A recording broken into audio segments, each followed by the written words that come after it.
You probably picture ancient childhood as miserable. No toys, no friends, just chores and survival. You'd be wrong.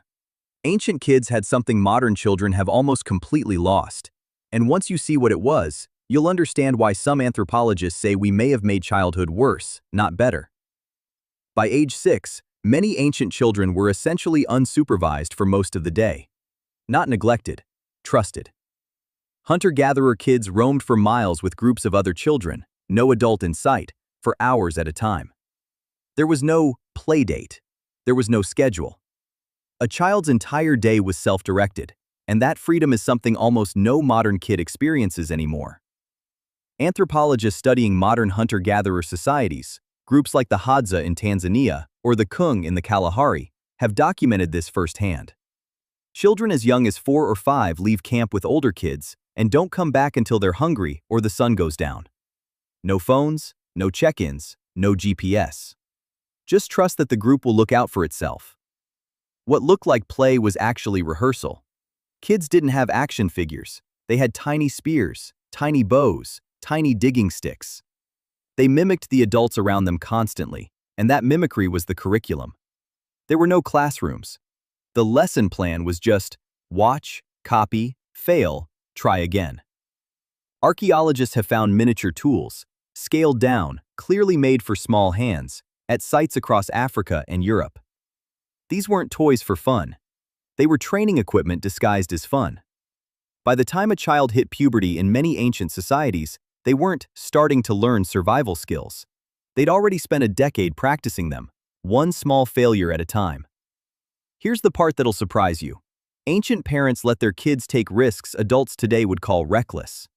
Climbing trees alone, handling fire, wandering near water. Not because they didn't care, but because risk was how competence got built. A child who never fell never learned how to catch themselves. Compare that to now, where a kid climbing a tree unsupervised can get a parent reported.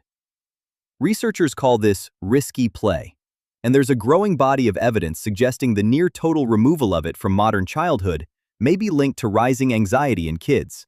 Not because risk itself is good, but because managed exposure to it is how children build a sense of their own capability. Ancient children weren't isolated in nuclear family bubbles. They grew up inside massive, tangled social networks.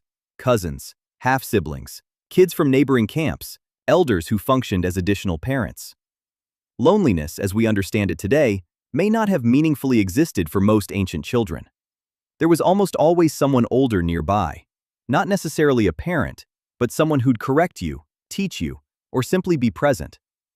That constant low-level supervision from a crowd, rather than 2 specific adults, meant no child carried the full weight of growing up alone. So how did ancient kids learn everything they needed to survive without a single book, school, or teacher? Through story.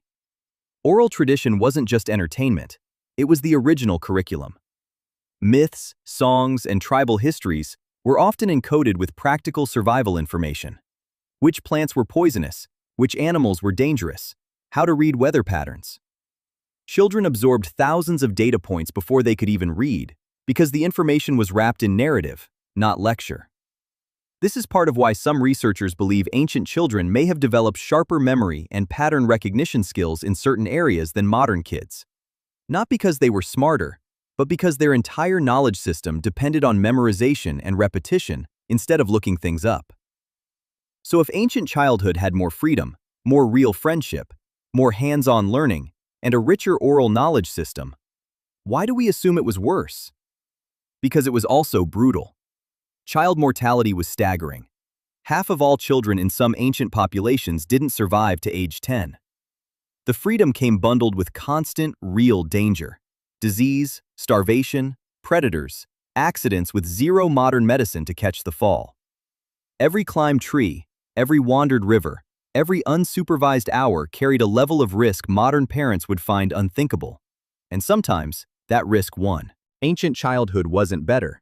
It wasn't worse. It was a different trade. Danger for freedom, fragility for community, oral memory for institutional schooling. And maybe the real question isn't which one was right. It's how much of that freedom, the unsupervised hours, the risky play, the constant presence of a wider tribe, we accidentally engineered out of childhood in exchange for safety. And whether, in a world that's arguably safer than it's ever been, we can find a way to get some of that back, without bringing the danger along with it. Ancient childhood wasn't better. It wasn't worse. It was a different trade. Danger for freedom, fragility for community, oral memory for institutional schooling. And maybe the real question isn't which one was right. It's how much of that freedom, the unsupervised hours, the risky play, the constant presence of a wider tribe, we accidentally engineered out of childhood in exchange for safety.